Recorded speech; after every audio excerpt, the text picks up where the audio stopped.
8:07 de la mañana, muy buenos días, gracias por acompañarnos en Enfoques. Amanecemos preocupados como país por las situaciones que se han venido presentando y una vez más ayer en la noche, por quinta noche consecutiva, algún tipo de enfrentamiento y disturbios entre policías y manifestantes en el sector de Punta Arenas y también en el sector de Limón, mientras que hoy se anuncia también que algún sector de los sindicatos se van a unir a estas manifestaciones, tienen una convocatoria para las 9 de la mañana. Bueno, el país amanece complicado, el presidente anuncia hoy mismo, desde ayer y hoy lo confirma en la mañana, que se va a reunir con diferentes sectores y escoge 4 sectores para comenzar a negociar. Ninguno de los 4 está en este momento en las calles manifestándose y eso ha generado también molestia por la escogencia de esos nuevos sectores. Bueno, vamos a hablar de actualidad nacional, de la posibilidad que exista o no, que está haciendo mal presidencia, que no se está logrando identificar con este sector y poder crear esos puentes de diálogo. Vamos a conversarlo esta mañana con 2 invitados. Nos acompaña doña Pilar Cisneros, quien es periodista y ustedes la conocen. Doña Pilar, buenos días, gracias por acompañarnos. Buenos días, Michael, y gracias por esta invitación. Gracias. Y también don Eli Feinza, economista. Don Eli, buenos días, ¿cómo le va? Buenos días, Michael. Buenos días, doña Pilar. Aquí, yo con toda la pata, gracias a Dios. No, en lo personal no me puedo quejar, pero muy preocupado por la situación del país. Tal vez empecemos por el análisis de la situación del país, porque, a ver, desde ambos espacios de ustedes, doña Pilar, desde su espacio, y don Eli, desde su espacio técnico también, han estado insistiendo en la necesidad de primero identificar, y eso es lo que les quiero preguntar, identificar al grupo con el que se tiene que sentar el gobierno a negociar, porque hoy escoge a 4 sectores, el Consejo de Mujeres, el Movimiento Solidarista y también la CONACOP, para reunirse y eventualmente en la noche con el presidente de la Asamblea y el presidente del Poder Judicial. Pero ninguno de esos sectores son los sectores que ahorita están generando el problema y las situaciones que se están dando en carreteras. ¿Qué lectura hacen de la definición de con quién se tiene que sentar a negociar que está haciendo el gobierno? El que guste empezar. No sé, Vamos ¿quiere? primero. Bueno, gracias, don Eli. Bueno, lo primero que yo quisiera decir, Michael, es que debe haber una censura total, absoluta y contundente a la gente que está haciendo estos bloqueos en el país. Y le digo por qué. Porque esta gente que está haciendo los bloqueos, lo que le está cuestionando al gobierno es que siga castigando a la clase trabajadora, que siga castigando a los que están produciendo, que siga castigando a los que quieren reactivar la economía con más impuestos o con la política esa tan absurda que está proponiendo el gobierno. Y ellos están haciendo exactamente lo mismo, Michael. Exactamente lo mismo. O sea, un país que se está levantando de una crisis tan espantosa, donde la gente ve oportunidades para otra vez reactivarse, los agricultores, los lecheros, los exportadores, y vienen estos a bloquear las calles del país. Y la otra cosa que yo le quería decir es que yo no sé si me perdí alguna elección, pero desde mi punto de vista, yo no sé en qué momento se eligió a Celi Moguido y a José Miguel Corrales como representantes del pueblo. A mí no me representan. Y estoy totalmente en contra de que esa sea la manera de protestar. Si quieren protestar así, que le vayan a bloquear la Asamblea Legislativa, que son los que tienen el poder para cambiar las cosas, o la casa del presidente, de los diputados del PAC y de la gente del gobierno que no está haciendo bien las cosas a juicio de esta gente. Pero no tienen ningún derecho a echarle más sal a la herida del dolor que está sufriendo este país. No tienen ningún derecho, sinceramente. No sé, don Eli, ¿qué piensa? Don Eli. Totalmente de acuerdo con doña Pilar. Para empezar, Michael, vos decías que ninguno de los 4 sectores que está hoy convocado es el que está provocando el problema. No, yo diría que el sector que está convocando es el que está provocando el problema. Porque el gobierno es el responsable de todo lo que está sucediendo en este momento, sin quitarle la responsabilidad que tienen y que ojalá que algún día la lleguen a enfrentar judicialmente Celi Moguido y José Miguel Corrales por los llamados prácticamente sediciosos que están haciendo, sin quitarles esa responsabilidad a ellos. El responsable de lo que está sucediendo es el gobierno. El gobierno está procediendo exactamente al revés de como tenía que haber procedido. En vez de convocar a un diálogo para producir una propuesta para eventualmente presentarle al Fondo Monetario Internacional, presenta una propuesta absurda al país diciendo esta es la propuesta y de hoy en 8 me siento a hablar con el Fondo Monetario Internacional.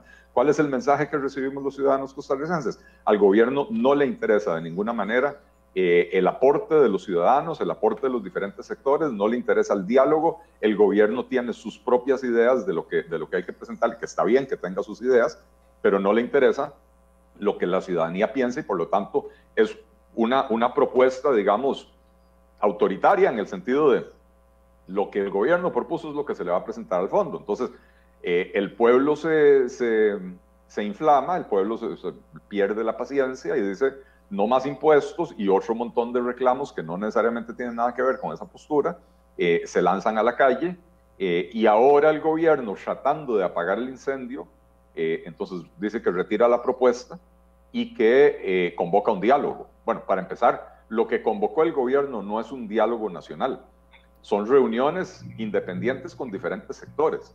Sectores que, en este momento, yo no sé qué le va a aportar CONACOP, ¿verdad? Una entidad tan cuestionada.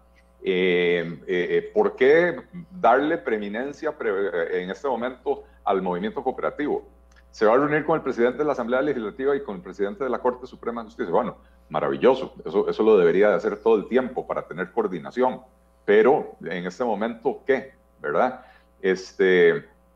Y yo coincido con doña Pilar, los responsables de estos desmanes que estamos viendo en las carreteras no deberían de estar y no tienen por qué ser invitados. Sobre todo no tienen por qué ser invitados mientras no depongan esa actitud antidemocrática, violatoria de los derechos de los ciudadanos, violatoria de varios incisos del Código Penal y probablemente hasta de la Constitución Política. Entonces, no hay por qué invitarlos en este momento. Es una situación delicada, ¿verdad? Porque ellos ponen como condición para levantar el movimiento que los inviten, pero ojo, las condiciones de Célimo Guido y José Miguel Corrales no son invíteme para levantar el movimiento, es invítenme, sentémonos a negociar y cuando tengamos un acuerdo levantamos el movimiento. Con lo cual, lo que están diciendo es, vamos a chantajear, aquí vamos a sentarnos a negociar, no va a haber una negociación, nos vamos a parar firme en la posición intransigente, porque mientras no haya, mientras el gobierno no ceda en absolutamente todas nuestras pretensiones, no vamos a levantar el movimiento en las calles. Entonces, Don Eli, yo quisiera aportar algo ahí, y Michael, que es, hay una máxima en política que dice que no hay vacío de poder, no hay vacío de poder. Y por alguna razón este gobierno, y en especial el presidente, se ha negado a asumir su papel de liderazgo en el país. O sea, si él no toma las decisiones, vea, yo nada más le planteo esto. Él presenta su propuesta el 17 de septiembre. Ok, esto es lo que yo le quiero llevar al fondo. Inmediatamente una reacción negativa de los congresistas, de los sectores empresariales, de los sindicatos, de todo el mundo. Ah, bueno, y se espera, ¿cuánto? Casi 3 semanas a que las llamitas que se estaban prendiendo en todo el país se hicieran un gran incendio. Eso no puede ser. El presidente ha perdido su credibilidad. Dicho no por Pilar Cisneros, dicho por la defensora de los habitantes. ¿Por qué? Porque no ha cumplido su palabra, Michael. Cuando se aprueba el paquete de impuestos, el presidente se compromete a que en un lapso razonable va a presentar él su plan de recorte de gastos. ¿Cuántas veces se lo han pedido los diputados? ¿Y cuántas veces no lo presenta y no lo presenta? No tiene ninguna intención de presentarlo, Michael. Hay que leer la lectura. Él dice que él se ha metido en ese problema porque él no quiere patear la bola. Y como se ha negado a patear la bola, entonces por eso se mete en estos problemas. No, señor. Lo que ha hecho Carlos Alvarado y este gobierno es patear la bola y patear la bola. ¿Dónde está su plan de ahorro, Michael? Yo no lo conozco, no sé si usted. Ahora, plan de ahorro, doña Pilar, plan de ahorro, plan de reactivación económica, que han hecho 4 anuncios o 5 anuncios de anuncios futuros y no se concreta. Y la promesa que nos habían hecho para aprobar la reforma fiscal del 2018 era cumplimiento estricto de la regla fiscal, cosa que no se dio. Reforma del empleo público en el 2019, cosa que no se dio. Y reforma del Estado en el 2020, y ya estamos en octubre del 2020 y no la han presentado tampoco, ¿verdad? Entonces, realmente coincido con doña Pilar, el gobierno no tiene la menor intención. Y lo podemos ver en un titular, una noticia del periódico La Nación de hoy.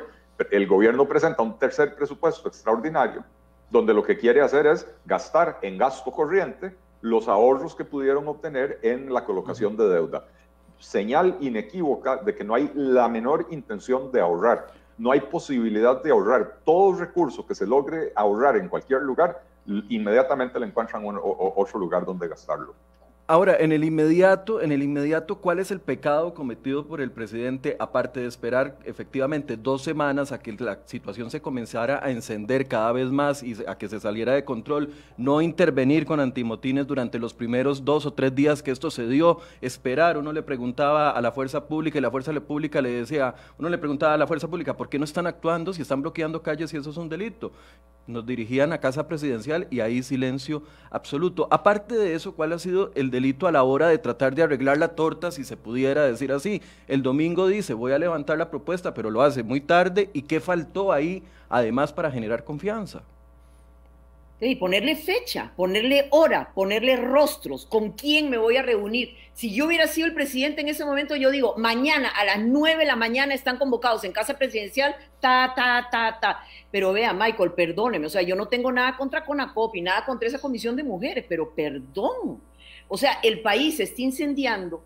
Estamos realmente en un dilema económico espantoso.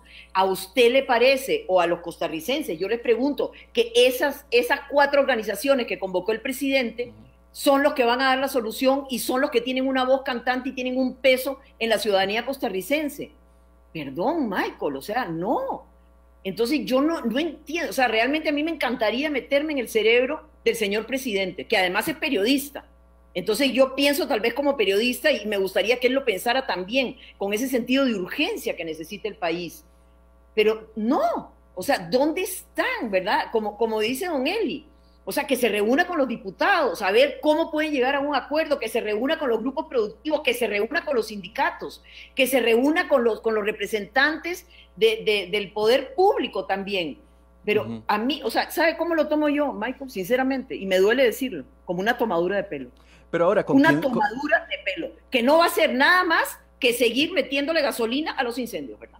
Ahí es donde está el tema que también quiero preguntárselo a don Eli. O sea, ¿qué le faltó a él el domingo? Y además, ¿qué hace con José Miguel Corrales y Célimo Guido? Porque si se reúne con ellos, los legitima. De hecho, después de la situación del domingo, los movimientos se han fortalecido. Si los deja fuera, también los legitima. Entonces, ¿ante qué situación está él y qué tiene que hacer? Bueno, creo que doña Pilar lo dijo claramente. Él, el domingo, en vez de hacer un anuncio genérico, como todos los que le acostumbra hacer, porque siempre dice, vamos a anunciar medidas de reactivación, pero bueno, entonces ¿para qué me anuncia el anuncio? Anuncie las medidas. Bueno, ahora anuncia un diálogo, pero no dijo con quién, no la metodología, no dijo en qué lugar, no dijo a qué hora. Y lo que está haciendo, reuniones independientes con grupos, más allá de que esos grupos sean más o menos representativos, los que convocó hoy no son los más representativos, más allá de eso, eso no es un diálogo nacional, insisto, eso son reuniones independientes con diferentes sectores. Entonces el presidente el domingo, si iba a anunciar un diálogo nacional, tuvo suficiente tiempo para hablar con expertos en la organización de este tipo de cosas, para que en su discurso pudiera decir, vamos a convocar un diálogo nacional en estas condiciones, vamos a arrancar tal día a tal hora, he convocado o voy a convocar a los siguientes sectores, a los representantes de los siguientes sectores, vamos a utilizar tal metodología, vamos a dar 15 días para eso y vamos a tomar acuerdos por consenso, no por unanimidad. La metodología, el quién y sobre cuáles temas tenía que estar claramente definido desde el principio. Lo que pasa es que este es un gobierno que en el último año y medio es más, desde que le aprobaron la reforma fiscal, dejó de escuchar. Es un gobierno al que una vez aprobada la reforma fiscal, todo le dejó de importar. Lo que la ciudadanía piense, lo que la oposición piense, lo que los sindicatos piensen, todo le dejó de importar. Dejó de escuchar y empezó a hacer lo que se le ocurre y por lo menos en mi campo, que es el campo económico, con bastante impericia, mal asesorado y pésimamente mal ejecutado, ¿verdad? Doña Pilar. Don Eli, sí, yo nada más quería agregar a lo que dice don Eli. ¿Se acuerdan que hace unos días el presidente dijo que él no no quería hacer grandes cambios, digamos, en cuanto a la estructura de gasto del Estado, sobre todo con respecto a los servidores públicos, que le daba miedo que le metieran juicios, Ok. A raíz del comentario público que yo hice, que CRO y otros medios lo publicaron, un señor me llama y me dice, vea, doña Pilar, revise el artículo 192 de la Constitución Política. Y digo yo, ¿cuál será el artículo 192 de la Constitución Política? Aquí lo tengo. ¿Okay? Aquí lo tengo. El artículo 192 de la Constitución Política le da las herramientas al gobierno y a la Asamblea Legislativa para hacer los cambios que se necesitan. Y como es muy cortito, lo voy a leer. Dice, artículo 192, con las excepciones que esta Constitución y el Estatuto de Servicio Civil determinan, los servidores públicos serán nombrados a base de idoneidad comprobada y solo podrán ser removidos por las causales de despido justificado que exprese la legislación de trabajo. Hasta ahí perfecto, ¿verdad? Escuche esto, don Eli. O en el caso de reducción forzosa de servicios, ya sea por falta de fondos, que es el caso, o para conseguir una mejor organización de los mismos. Perdón, la Constitución Política le está dando la herramienta al Congreso y al presidente de la República para hacer los cambios que sean necesarios. Michael, es mentira que la legislación se lo impide. Aquí está. Y la Constitución Política es la ley suprema en este país. Entonces, ¿por qué no la utilizan? Aquí está la herramienta. Aquí está la base que les permitiría hacer los cambios. O sea, usted no puede subir los gastos públicos, y se lo digo a los costarricenses, un 87% en los últimos 12 años, si sus ingresos no han subido igual. Ahora, si los ingresos subieron un 100%, haga fiesta, no hay ningún problema. Pero ¿hasta dónde nos van a llegar las deudas? Bueno, esto, don Eli debería hablar mejor que yo porque él es el economista, pero ya lo tenemos aquí, está a punto de llegarnos a la nariz y ya no vamos a poder respirar, Michael. Es una irresponsabilidad no cumplir con la otra parte del acuerdo. Bueno, más impuestos, más orden. Y mientras estamos hablando hay noticia de última hora, porque los solidaristas, que era el primer grupo con el que se iba a reunir el presidente, desistieron de reunirse con el presidente. Acaba de llegarme un pronunciamiento de los representantes del movimiento solidarista, desistieron de reunirse esta mañana a las 7:30 con el presidente de la República, Carlos Alvarado, después de sopesar el tema el presidente del movimiento, Raúl Espinosa, y su vicepresidente anunciaron que no irán a la cita en la cual estaría presente el mandatario. O sea, primera reunión y primer portazo en la cara. Y me informan aquí por detrás que el motivo de la cancelación es precisamente por ser una reunión bilateral y no un verdadero diálogo nacional, ¿verdad? Así que bueno, no andamos tan perdidos aquí, no andamos tan perdidos. O sea, ¿cuál es la señal que está esperando el presidente de la República, Carlos Alvarado? ¿Cuál es la señal para que él asuma plenamente su liderazgo y nos saque del embrollo en que está? Y conste, no es la culpa de Carlos Alvarado y de este gobierno del PAC. Eso lo reconozco. Esto viene de décadas atrás y don Eli me lo va a validar. O sea, no es que este gobierno nos impulsó a la debacle en la que estamos. Eso viene décadas atrás, pero bueno, le tocó a él. Y él, siendo una persona joven, podría perfectamente hacer los cambios necesarios para que este país salga adelante. ¿Por qué no los hace? No lo entiendo, no lo puedo entender. ¿Ustedes ven la posibilidad de ese cambio de la ecuación del 80-20? Lo tendría que hacer bajo presión, pero ese cambio para que el enfoque sea ahorro y reducción de Estado. O sea, ¿ven al gobierno con una actitud en ese sentido? Don Eli, si gusta, empieza usted. En primer lugar, Michael, no, al gobierno no le interesa reequilibrar la propuesta, o por lo menos no reequilibrarla como la literatura económica demuestra que funciona. La literatura económica es abundante y es contundente.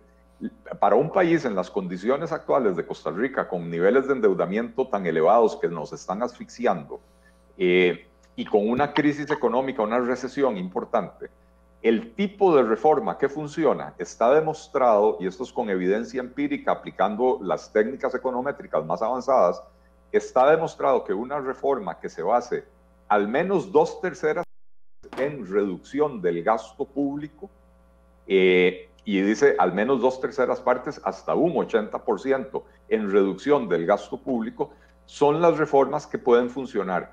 ¿Por qué? Porque, en primer lugar, el problema se origina en que el gasto tiene una trayectoria creciente y los ingresos tienden a ser más o menos constantes en el tiempo. Usted puede pegarle un brinco a los ingresos subiendo impuestos, pero una vez que usted le pegó el brinco, vuelven a estabilizarse en un cierto nivel. Mientras que los gastos tienen disparadores automáticos que siguen creciendo. Si usted no ataca el problema del gasto, no resuelve el problema de fondo, que porque la trayectoria del gasto es creciente, se le está ensanchando la brecha entre gastos e ingresos, y esa brecha entre gastos e ingresos es precisamente lo que llamamos déficit fiscal. Entonces, en primer lugar, la reforma que se basa mayoritariamente en la reducción del gasto tiene mayor probabilidad de tener éxito en hacer que las finanzas públicas sean sostenibles en el mediano y largo plazo. En segundo lugar, porque está demostrado que las reformas que se basan en reducción del gasto más que en aumento de los impuestos no provocan o no profundizan una recesión económica tan grave como la que tenemos ahora. En estos momentos, una reforma basada, como la que propuso el gobierno, 80% en subida de impuestos, es una reforma que condena a la economía costarricense a una recesión más profunda y más prolongada. Y eso es exactamente lo contrario de lo que deberíamos de estar impulsando. ¿Por qué? Porque tenemos ya un desempleo del 25%, tenemos un subempleo de otro 25%, tenemos la pobreza que ni siquiera la hemos medido y no sabemos exactamente en cuánto está, pero antes de la pandemia estaba en 21%, ¿verdad? Y la economía que se va a contraer este año, según el Banco Central, en 5%, probablemente sea un poco más que eso. Y entonces, ¿para dónde va una reforma que termina de aniquilar la actividad económica? Entonces, respondiendo a la pregunta, Michael, no, yo no veo al gobierno porque no tiene la convicción de que el tipo de reforma que se basa en el recorte del gasto sea la que el país necesita. Tenemos un gobierno que está convencido de que tener un aparato estatal enorme, glotón, goloso y regalón es la vía correcta para salir adelante. Esa es la convicción del gobierno. Y por eso el gobierno no escucha y no le interesa invitar a personas con posiciones como la que yo estoy esgrimiendo aquí, a pesar de que les hayamos ofrecido nuestra ayuda, a pesar de que en redes sociales y en otros medios de comunicación hayamos presentado propuestas específicas de a dónde se puede recortar el gasto, de que hemos hablado, yo el otro día participé en un foro donde estaba Laura Alfaro, la ex ministra de Planificación del gobierno de Laura Chinchilla. Ella explicó con todo lujo de detalle estas cuestiones, digamos, de la literatura económica. O sea, hay personas que hemos estado presentando la evidencia, pero al gobierno no le interesa escuchar eso. Entonces, en primer lugar, no veo al gobierno inclinado a hacer ese tipo de reformas. Y en segundo lugar, Realpolitik, en este momento, y con este incendio que tienen las calles, ya no veo la posibilidad tampoco de hacer una reforma razonable en este país. Si yo tuviera que resumir los reclamos de los manifestantes en las calles, mandaría hacer una pancarta que diga: no más impuestos, no recorte del gasto, no venta de instituciones, no despido de funcionarios, no tocar los salarios, no disminuir los pluses salariales. Esos son los reclamos. Y, entonces, y reactivación económica, para agregarle. Y por favor reactiven la economía mientras yo bloqueo la economía, ¿verdad? Exacto. Y entonces uno dice, a ver, ¿a qué acuerdo vamos a llegar? Yo estoy opuesto a más impuestos, pero dejo la puerta abierta a otras cosas para poder resolver el problema. Cuando usted le cierra la puerta a todas las medidas de política económica que usted puede adoptar, no hay manera de resolver el problema. Y este es el problema con un movimiento tan irresponsable como el que están liderando Célimo Guido y José Miguel Corrales, ¿verdad? Que en realidad ellos son unos oportunistas y arribistas que se montaron sobre una ola de descontento popular. Estos movimientos se empezaron a gestar independientemente, en Quepos uno, en Upale al otro, en San Carlos otro, independientemente, que cuando se dieron cuenta que en varias regiones del país se compartía el descontento, decidieron ponerse en contacto y coordinar para hacer manifestaciones el mismo día, que era el 30 de septiembre. Después aparecen estos arribistas aprovechados de Célimo Guido y José Miguel Corrales, Oscar Campos y ahora se me olvidó el nombre de la señora de APSE o ANDE, o no me acuerdo cómo se llama, Mélida, creo. Y aparecen ahí erigiéndose en representantes de un movimiento que no representan. Vea las declaraciones de don Gerardo Zúñiga de Punta Arenas, diciendo, no, yo no tengo nada que ver con ese movimiento. Nosotros estamos aquí trabajando por el bienestar de la comunidad, protestando contra el gobierno, sí, pacíficamente, sin bloquear calles, y no tenemos nada que ver con ese movimiento. Entonces, pero en estas circunstancias yo ahora realmente no veo para dónde coge el gobierno, que doña no Pilar, quiere hacer las reformas correctas. No, don Eli, nada más para abonar a lo que dice don Eli. ¿Sabe qué es lo que más le duele a uno, Michael? Que las propuestas, hay propuestas buenísimas sobre la mesa, buenísimas. Eso es lo que le iba a decir. Usted investigó, doña Pilar, antes de hacer su editorial, usted investigó las propuestas, confirmó las cifras, confirmó los datos.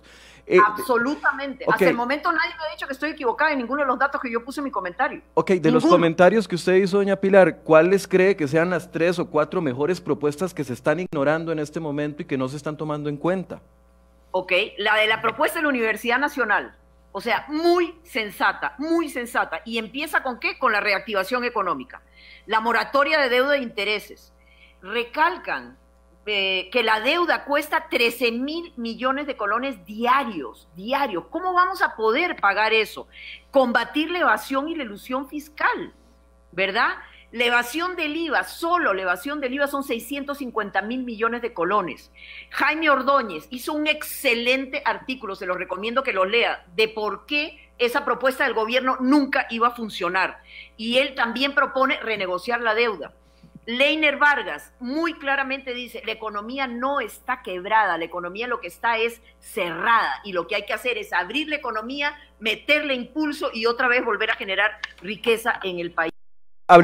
Hagamos una pausa ahí en renegociar la deuda. Don Eli, ¿qué opina usted de esa propuesta de renegociar la deuda? Sabemos que del 100% de la deuda, 77% está colocada a nivel interna, solo 23% en bonos en el extranjero, y de ese 77%, 72% son con instituciones del mismo Estado. Esa idea ha andado aflorando de renegociar la deuda. ¿Qué opina usted, don Eli?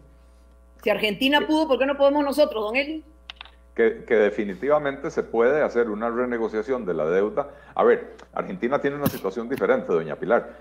Argentina, para empezar, le debía, si no me equivoco, 57.000 millones de dólares al Fondo Monetario Internacional. Entonces, se sienta con un acreedor y además es deuda externa, ¿verdad? Que ya de por sí no estaba pagando, o sea que ya había asumido el golpe reputacional porque ya había caído en default.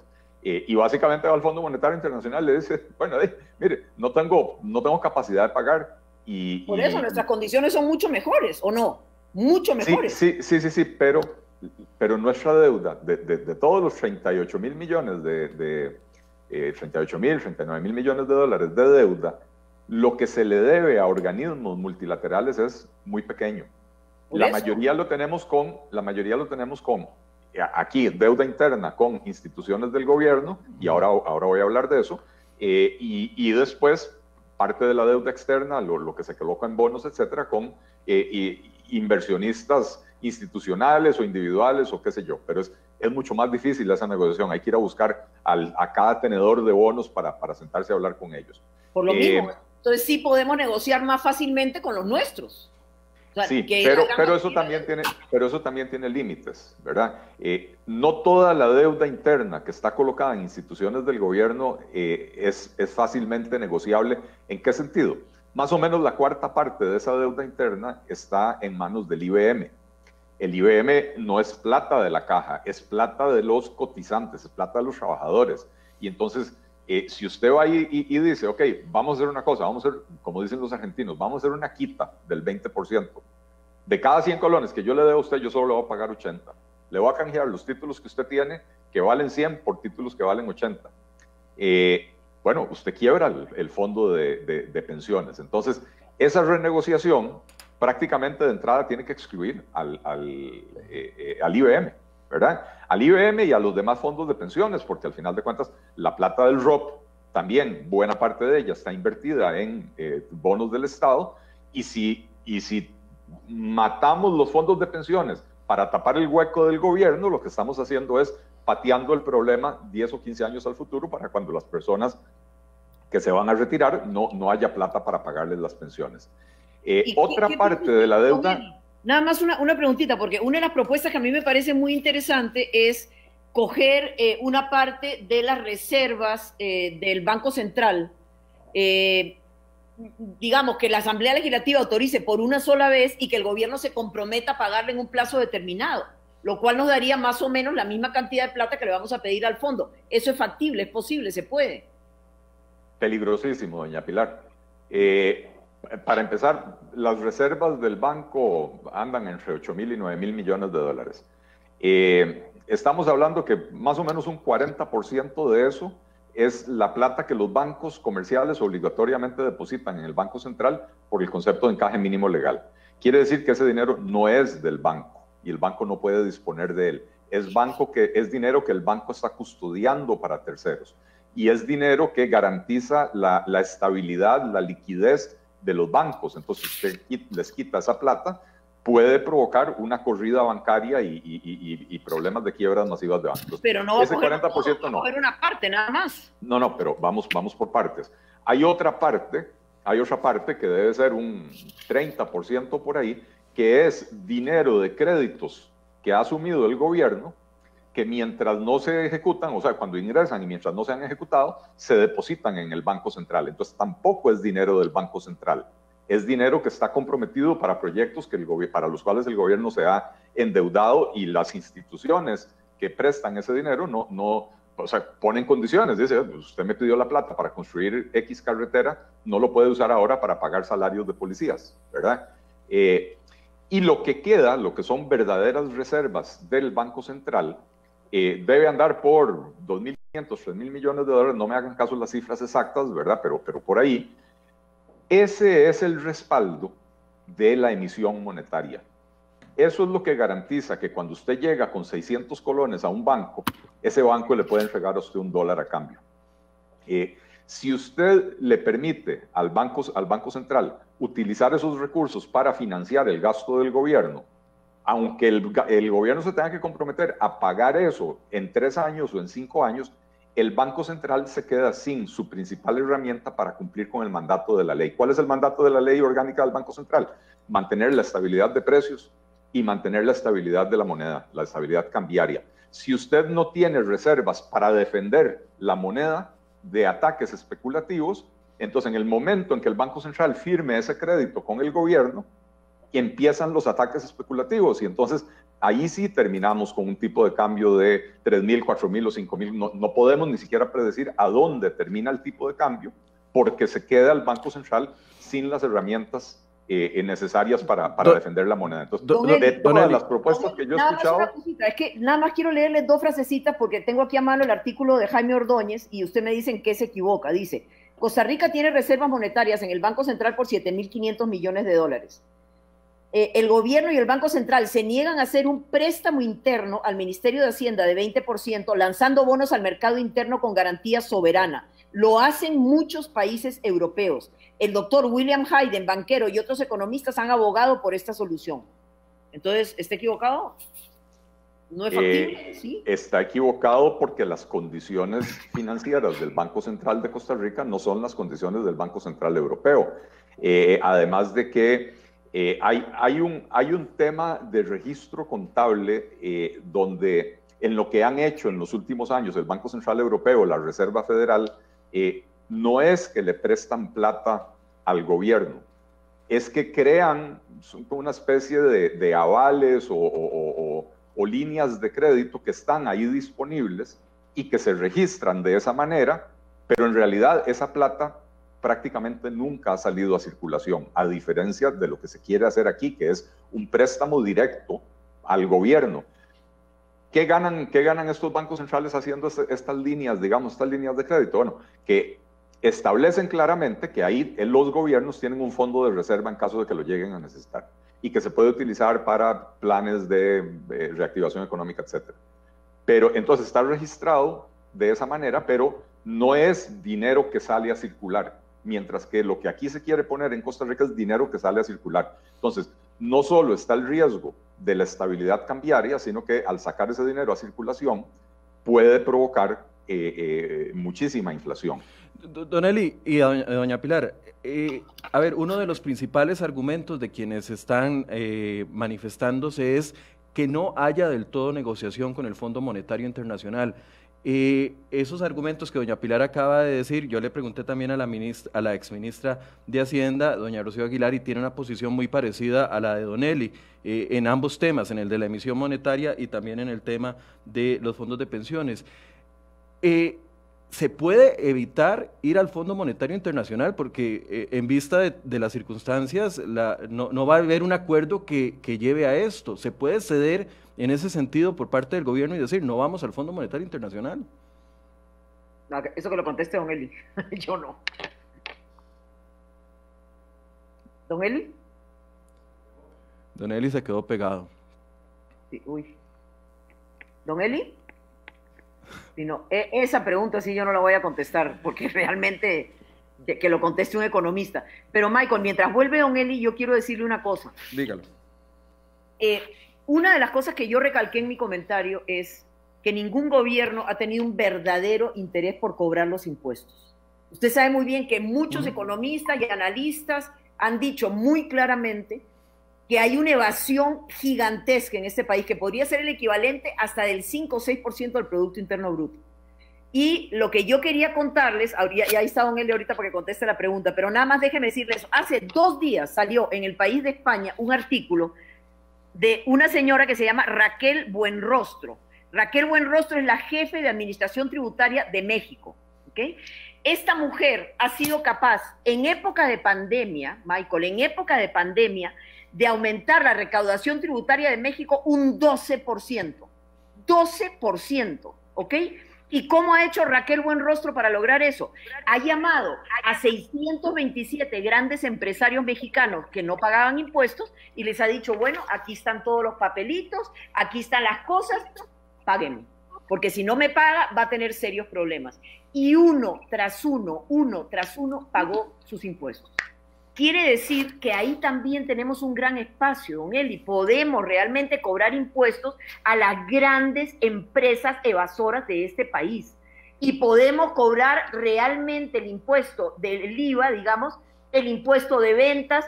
Eso es plata fresca que se puede de la noche a la mañana. Si Raquel Buenrostro lo pudo hacer en México, que es un país que no se caracteriza por su honestidad y por su, ¿verdad?, por su transparencia, como todos sabemos, ¿por qué no lo podemos hacer en Costa Rica?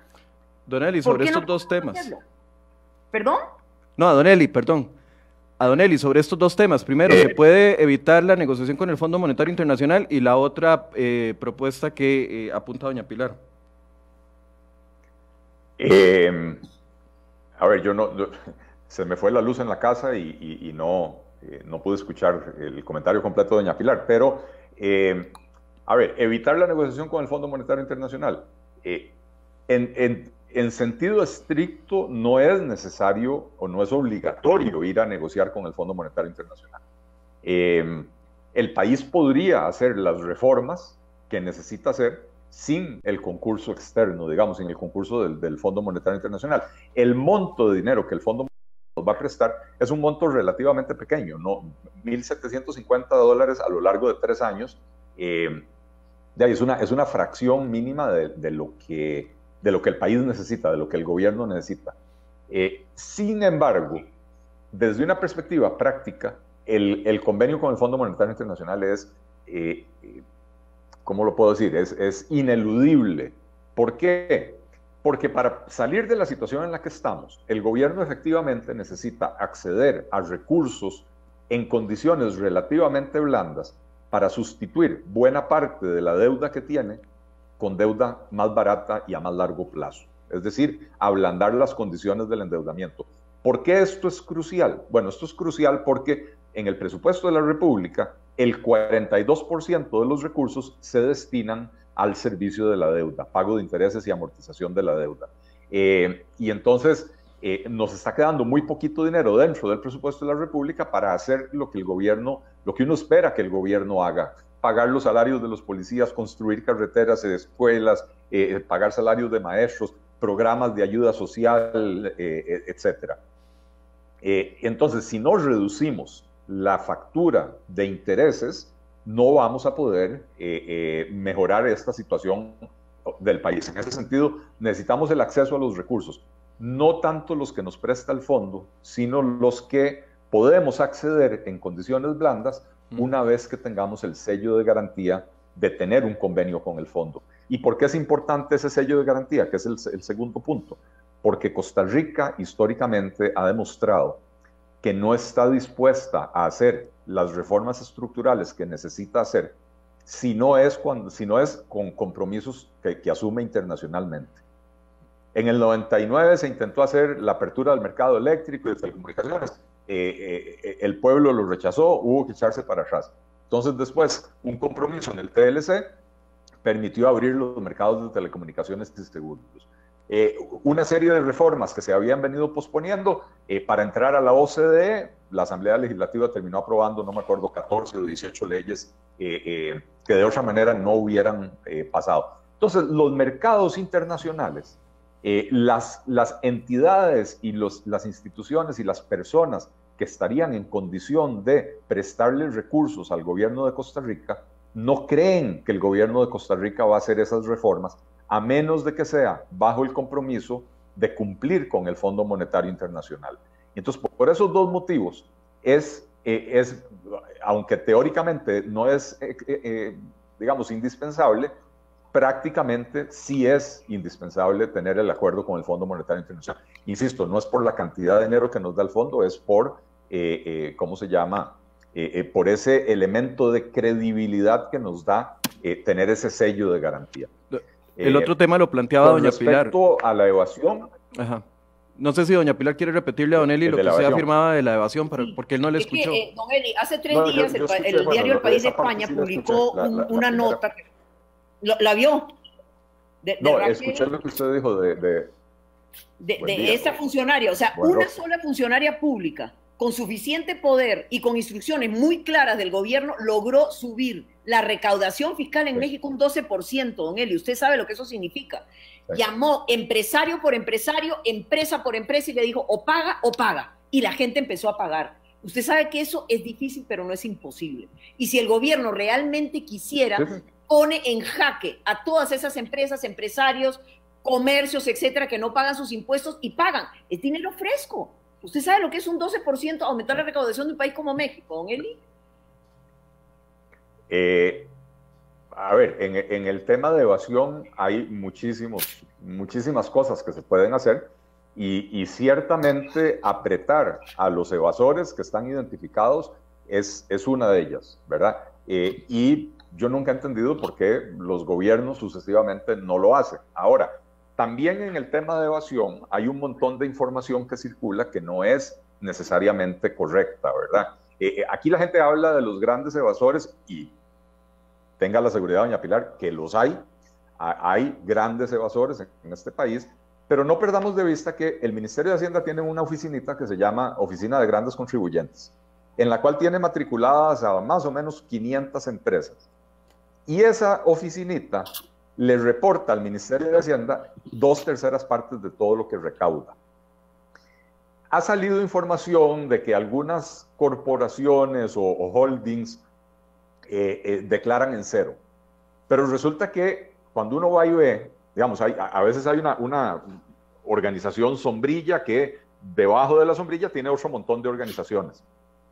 Entonces, cuando uno va y ve que todas esas organizaciones que están debajo de la sombrilla pagaron impuestos, y se da cuenta de que la función de la organización sombrilla es agrupar las acciones de todas ellas porque son de un mismo grupo económico, ¿verdad? Pero cada empresa independiente paga los impuestos. El holding, que es esa empresa, esa sombrilla que contiene a todas las demás, no tiene actividad económica per se, ¿verdad? Es simplemente una sociedad tenedora de acciones. Y entonces los holdings, al no tener actividad económica, no generan utilidad, por lo tanto, declaran en cero. Es una sociedad anónima. Usted no puede negar que hay una gran evasión de la empresa privada, de los comercios. ¿Por qué, por ejemplo, se hacen los ciegos o los locos con la cantidad de contrabando que hay en este país, don Eli? Todo el mundo lo sabe. Y no hacen absolutamente nada. Entonces entremos a analizar las causas de la evasión. Ahí sí. Porque, a ver, yo estoy de acuerdo, doña Pilar, que la Dirección de Tributación podría hacer una bastante mejor labor. Vea lo que reveló la semana antepasada o pasada la Contraloría General de la República. La dirección, bueno, el Ministerio de Hacienda tiene, si no me equivoco, 59 sistemas informáticos que no se comunican entre sí. 10 de ellos no habían sido utilizados en 3 años, no se les había hecho una sola consulta. Resulta que hay una carambada que se llama el Registro Único Tributario. Usted se va y se matricula en el RUT, el Registro Único Tributario. Yo, por lo menos cuando lo hice, pensé, aquí ya Hacienda me tiene prensado de por vida. Resulta que el Registro Único Tributario solo le sirve a tributación, no le sirve a aduanas. Aduanas no tiene acceso a ese Registro Único Tributario. Pero, don Eli, eso reveló la Contraloría. Pero, don Eli, justamente eso no es una estrategia de los políticos para mirar hacia el otro lado, para proteger a sus amigotes, para no hacer el trabajo que tienen que hacer. Don Eli, si realmente se cobraran los impuestos, ¿cuánta plata más tendría el gobierno? A ver, dígame, usted, ¿cuánta plata más tendría el gobierno? Esta funcionaria de Hacienda... No le puedo hacer el cálculo, no lo... Bueno, esta funcionaria de Hacienda, que me saco el sombrero por ella, la mexicana, dice una frase tan fácil como esta. Fue al año siguiente a la victoria de Peña Nieto donde se dejó de recaudar para premiar a los amigos. Yo me pregunto, ¿hace cuántos años Costa Rica dejó de recaudar para premiar a los amigos del gobierno de turno, don Eli? No seamos hipócritas. No me cabe, doña Pilar, no me cabe la menor duda de que en Costa Rica hay mucho de eso, insisto, y Hacienda tiene las herramientas, pero no las utiliza correctamente o no se le pega la gana utilizarlas. Yo he conversado con expertos informáticos que me dicen que poner a conversar a esos sistemas que ya tiene Hacienda, a que se conecten entre ellos, a que la base de datos de aduanas se cruce con la base de datos de Hacienda, que todo eso puede costar menos de $1 millón, una inversión relativamente pequeña.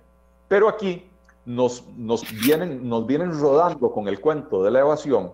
Y entonces ahora Hacienda quiere hacer una inversión de 157 millones en un nuevo sistema.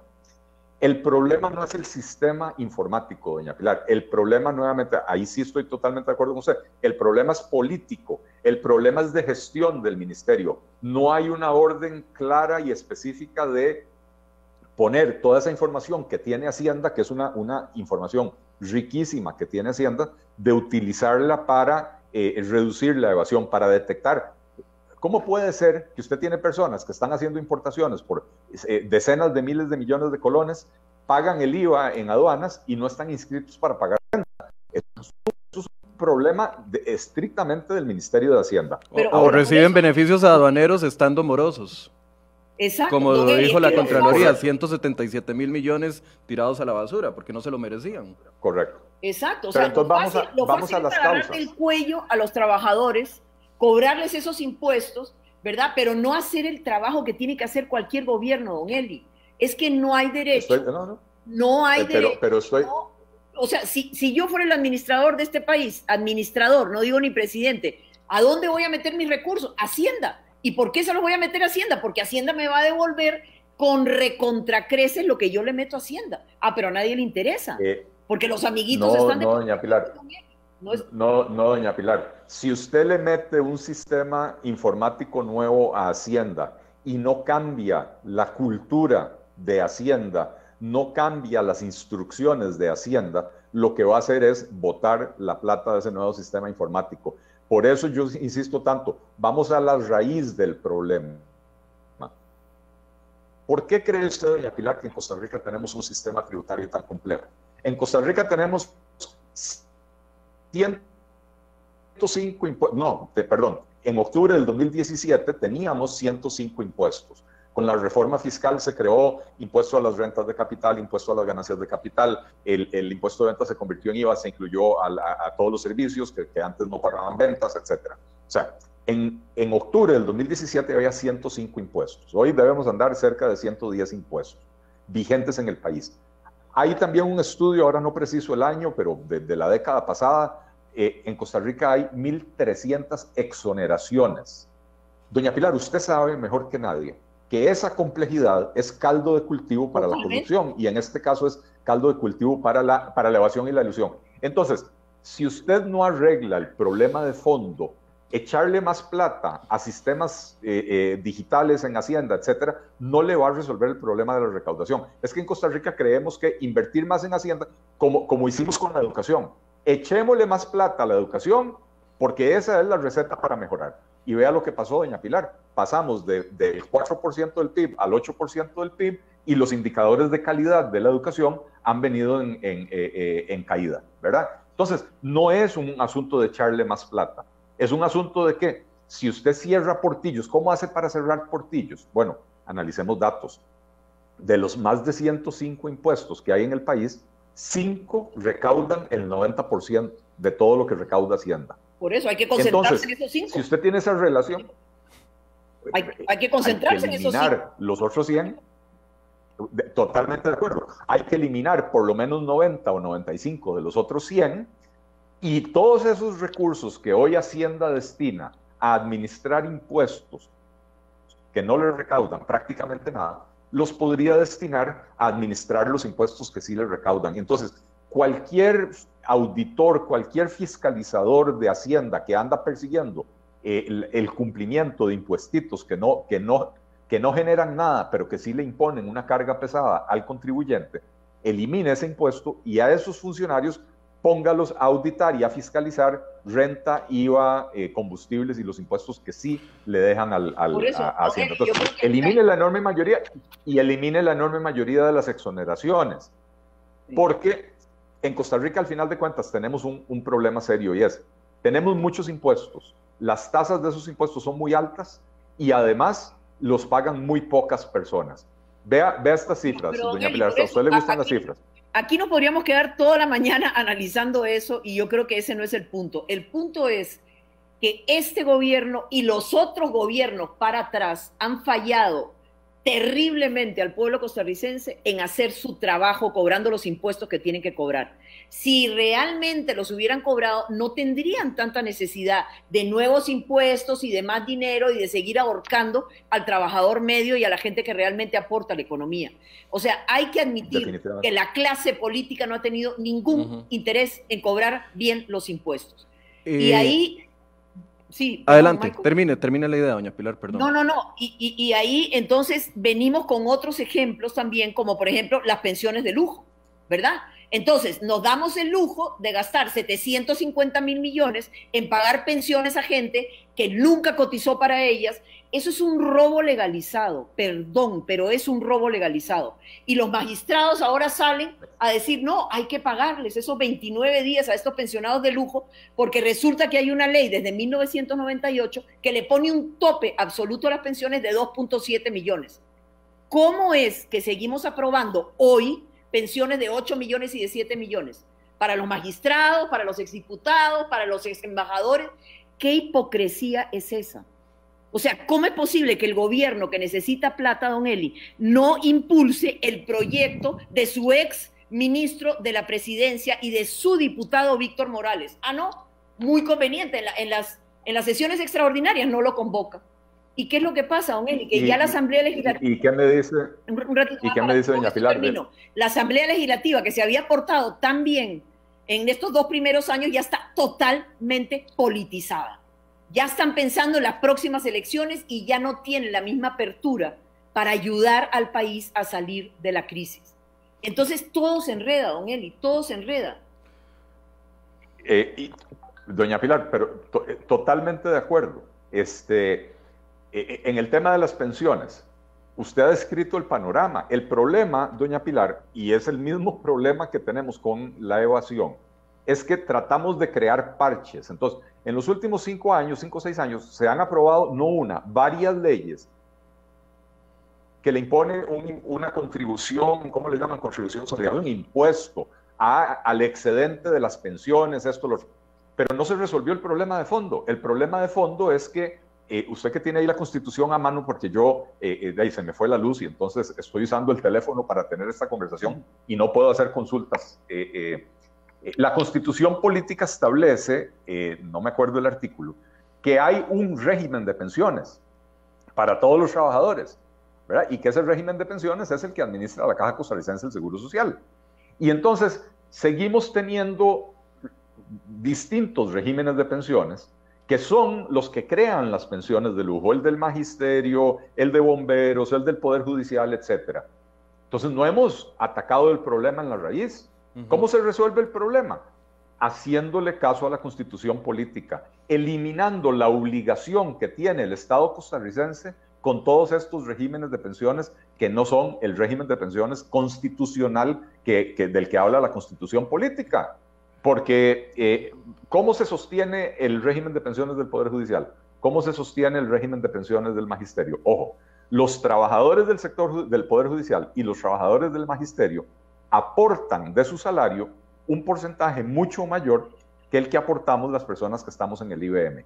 Sin embargo, esos aportes no son suficientes para justificar el nivel de pensión que dan esos regímenes. Y la diferencia la pone el Estado costarricense. No, y agregue que como patronos también se recetan un aporte mucho mayor como patronos, ¿verdad? Bueno, por eso yo digo, por eso digo yo que la diferencia la pone el Estado costarricense, porque el Estado es patrono y es Estado, es las dos cosas. Y entonces el aporte patronal que lo hace el Estado, que somos nosotros los contribuyentes, es muchísimo mayor para los funcionarios judiciales que para el resto de los mortales. Es muchísimo mayor para los del magisterio que para el resto de los mortales. Entonces, si seguimos proponiendo parches en Hacienda, parches en pensiones, parches en todas partes, no resolvemos el problema. Le ponemos un parche a un neumático que ya está desgastado. Don Eli. Michael, vos que andás en bicicleta. Ajá, don Eli, doña Pilar. Le ponemos parches al neumático, pero siempre se nos revienta. Sí, eso es terrible. Don Eli, doña Pilar, tres puntos que no deben, que el gobierno no debe ceder en este proceso de negociación, que deberían de estar incluidos en una eventual negociación con el Fondo Monetario, si es que vamos ahí, o una reforma estructural. Pero independientemente de eso, 3 puntos que el gobierno no debe ceder o que debe de incluir dentro de esa posible negociación. Don Eli. ¿No? Sí. Ok. Bueno, bajar el gasto, ¿verdad? Se lo han pedido los diputados, se comprometió, nunca cumplió.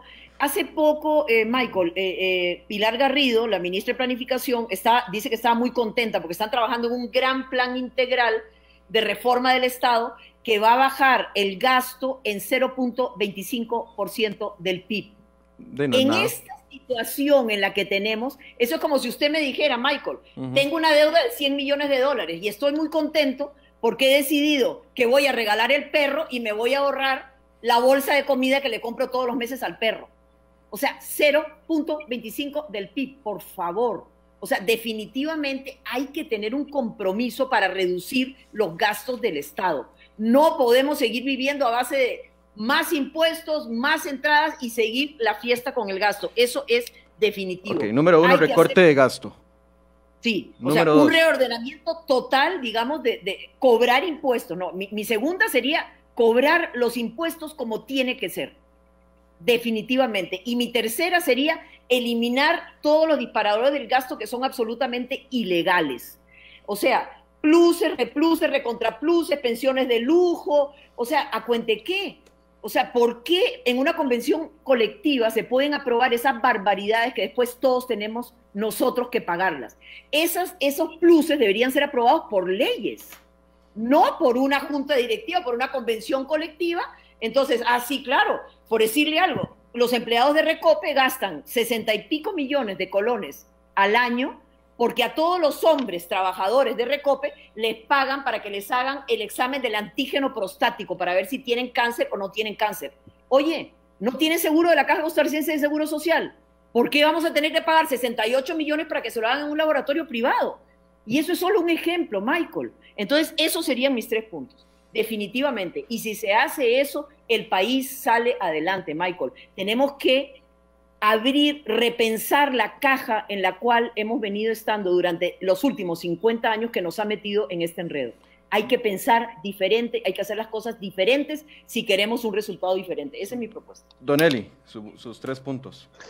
Bueno, mis 3 puntos van muy en la línea de lo que acaba de decir doña Pilar, tal vez con un enfoque un poco diferente. El primero es reforma del Estado, y totalmente de acuerdo con doña Pilar. Es una reforma del Estado seria, y no me vengan con el cuento, doña Pilar fue muy amable con su tocaya Pilar Garrido, hablando de una reforma del Estado que va a generar un ahorro de 0,24. Yo me acuerdo cuando hicieron el primer anuncio y dijeron, ya inició la reforma del Estado, cerramos 6 instituciones. Y cuando uno se fue a ver cuáles eran esas 6 instituciones, eran que habían existido, excepto en el papel. Instituciones que se crearon y por algún motivo no se les dio presupuesto, nunca tuvieron personal, y entonces lo que hicieron fue agarrar un papel del escritorio y botarlo a la basura. Eso no es reforma del Estado. Reforma del Estado implica, sector por sector, empezar a devolverle el poder a los ministerios de hacer lo que los ministerios hacían antes y deberían de hacer, y eliminar el montón de instituciones satélites que hay. En cultura hay 14 instituciones satélite, en agricultura hay 9 instituciones satélite, en el MOP hay 7 o 8 instituciones satélite. O sea, no basta con la unificación de los órganos desconcentrados, don Eli, que eso es lo que propone ahorita. No es suficiente eso. No, a ver, en el MOP, si no me equivoco, propusieron transporte público y seguridad vial, devolverlos al MOP. Sí, correcto. Eso va en la dirección correcta, pero el que gasta plata es el de vialidad, el Consejo de Vialidad, ese no lo están incluyendo en la propuesta. Después tenemos al INCOP con toda la estructura burocrática del INCOP y no administra nada porque los puertos están concesionados. Tenemos a Habdeba con casi 600 empleados para administrar 2 puertos que hoy por hoy no mueven nada, ¿verdad? Entonces, concesionemos esos 2 puertos, cerremos Habdeba. Esos contratos de concesión se administran con una oficina de 5 personas. Entonces, va muchísimo más allá de lo que está proponiendo el gobierno. Número 2, don Eli. Lo que el gobierno está proponiendo, como dijo doña Pilar, es una reforma cosmética. Y entonces tiene que ser de verdad. Número 2, aprobación inmediata de la ley de empleo público con salario global aplicado a los actuales funcionarios, no solo a los futuros. Y cuando yo decía, va en la misma línea de lo que decía doña Pilar, esta ley es la que debería de parar todos esos pagos que mencionaba, que son los disparadores del gasto que mencionaba doña Pilar, los pluses, las anualidades, los pasos académicos, todo ese tipo de cosas. Se debería de unificar, pero ojo, el proyecto de ley que se está discutiendo en la Asamblea y los textos sustitutivos que andan pululando por ahí son todavía peores que lo que tenemos hoy en día. Pareciera ser que quieren convertir la ley de empleo público en una gran convención colectiva, y eso es peligrosísimo. ¿Y tercero? Y mi tercer punto es una simplificación tributaria de padre y señor. Eliminar 90-95% de esos impuestos, eliminar prácticamente todas las exoneraciones, hagamos un sistema mucho más sencillo, que sea más fácil de administrar y fiscalizar para la administración tributaria, para que puedan combatir más efectivamente la evasión y la elusión. Dentro de esa simplificación, cuando usted elimina las exoneraciones, entonces va a tener una base tributaria mucho más amplia. Y al tener una base tributaria más amplia, usted puede bajar las tasas de los impuestos sin afectar la recaudación, y eso le va a generar un círculo virtuoso que es reactivación de la economía por virtud de los impuestos más bajos, pero además al tener una base más amplia, una base tributaria más amplia, le va a permitir un doble incremento de la recaudación, uno por crecimiento económico y el otro por la amplitud de la base tributaria. Okay. Hoy en Costa Rica, estas eran las cifras que yo le quería dar a doña Pilar en la intervención anterior. Hoy en Costa Rica, 2/3 partes de lo que se recauda en renta lo aportan 450 empresas que están inscritas en grandes contribuyentes. 2/3 partes de lo que se recauda. De un parque empresarial de aproximadamente 120,000 empresas, 450 aportan 2/3 partes. El impuesto al salario en Costa Rica lo paga más o menos el 15% de los asalariados, el 85% no, ¿verdad? Entonces, tenemos muchos impuestos con tasas muy altas que los pagan muy pocas personas. La simplificación tributaria tiene que corregir esos problemas. Tiene que eliminar los impuestos, tiene que eliminar las exoneraciones, hacer que los impuestos los paguen más personas, bajar las tasas para incentivar el cumplimiento, y entonces con esto se facilita la fiscalización, se facilita la auditoría, se facilita la administración del sistema tributario, con lo cual mejora la recaudación, y dije antes por 2 vías, mejora la recaudación por 3 vías, reactivación económica por la baja de las tasas de impuestos, mayor amplitud de la base tributaria y mejor fiscalización, mejor utilización de los recursos de Hacienda para fiscalizar, en vez de 105 impuestos, 7 o 10. Y se acabó. Michael. Bien, pregunta de cierre, nada más para darles...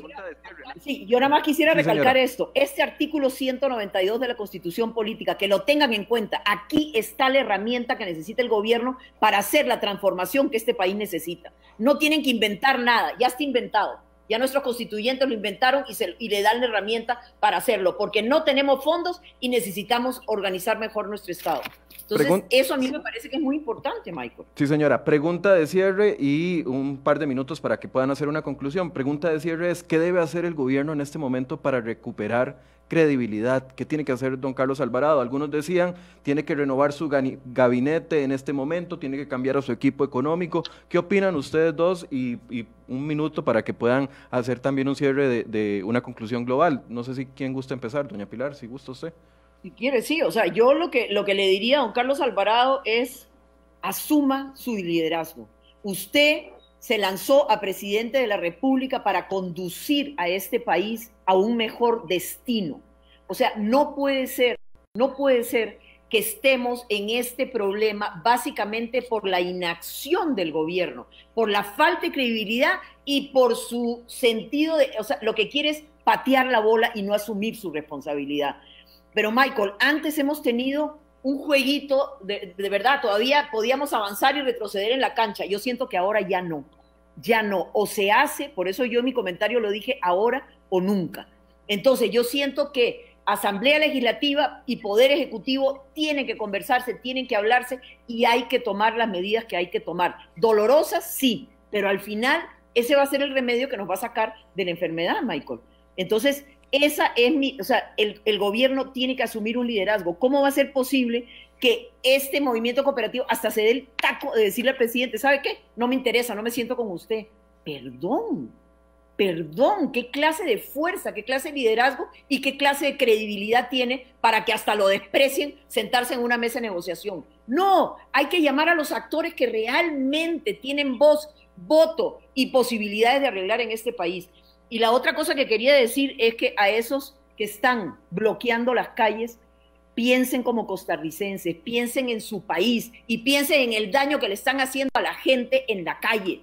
Si quieren hacer daño, vayan, háganle daño a los políticos y a los legisladores que no arreglan este país. Pero por favor, dejen de estar atacando y dejen de estar maltratando a sus conciudadanos y a su país. Yo ni ningún costarricense eligió a Célimo Guido ni a José Miguel Corrales para que nos representara y no tienen ningún derecho a atizar la hoguera como lo están haciendo. Ese es mi mensaje. Don Eli. Bueno, qué difícil pregunta. ¿Cómo hacer para recuperar una credibilidad que el presidente propio se ha encargado de destruir? Se ha encargado de destruirla, primero no cumpliendo las promesas. Yo vuelvo al 2018. La promesa fue: aprobamos la reforma fiscal, hacemos una aplicación estricta de la regla fiscal, viene reforma del empleo en 2019, viene reforma del Estado en 2020 y ninguna de esas 3 cosas se cumplió, ¿verdad?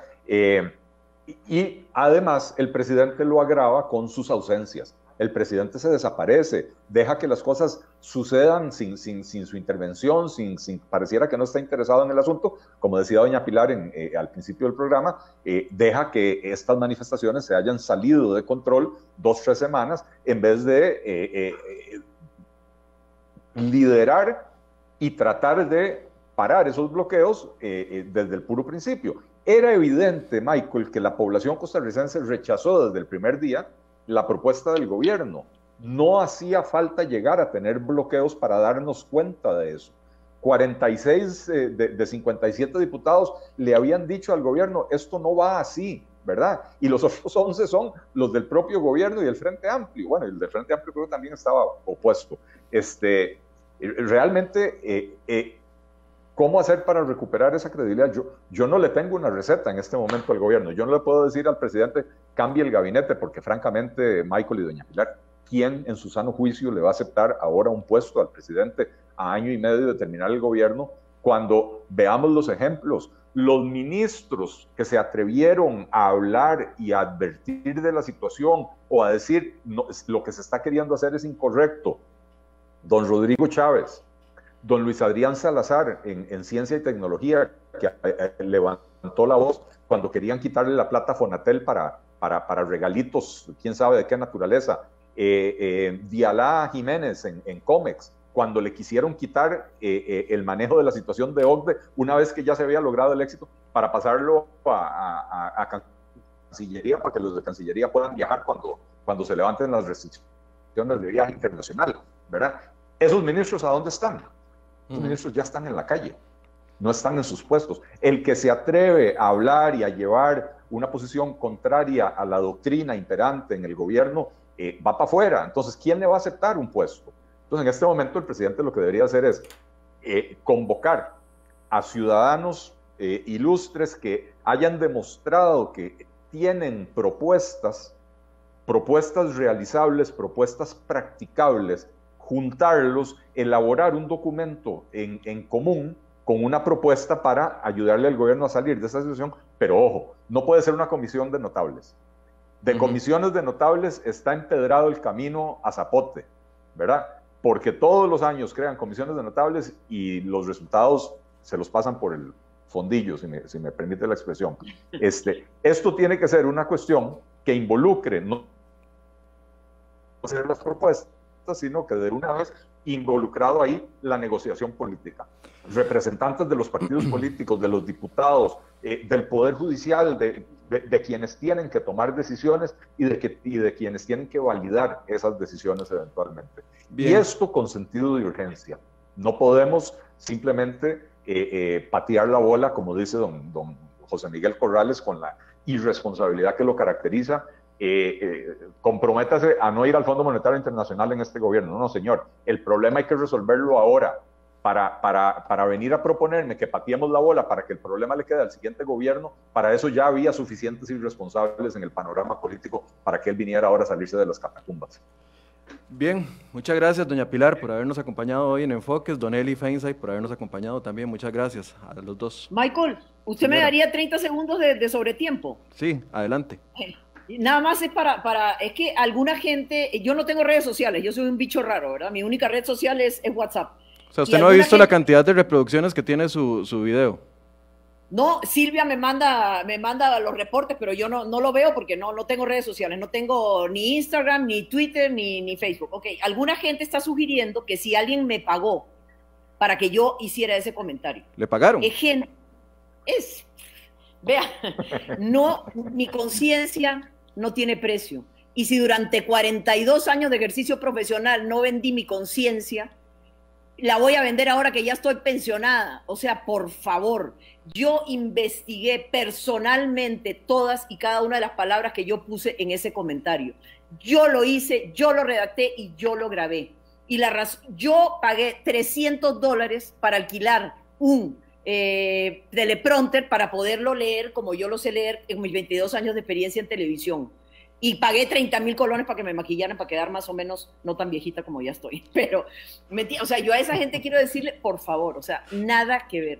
Pilar Cisneros es absolutamente responsable de lo que yo dije. Es mi comentario y es mi opinión. Equivocada o no, eso es otro problema. Pero yo les puedo asegurar que la que está detrás de ese comentario de Pilar Cisneros es Pilar Cisneros y nadie más. Muchas gracias por el comercial, don Michael. Bueno, doña Pilar, muchas gracias por acompañarnos. Don Eli, muchas gracias. A pesar de la ida de la luz, ahí está, se quedó con nosotros durante toda la hora completa. Les agradezco a los dos, hay muchos comentarios. Doña Pilar, vamos a tener que hacerle pantallazos para pasárselos por WhatsApp para que los vea. Algunos le van a gustar, otros no tanto, doña Pilar, de una vez le advierto.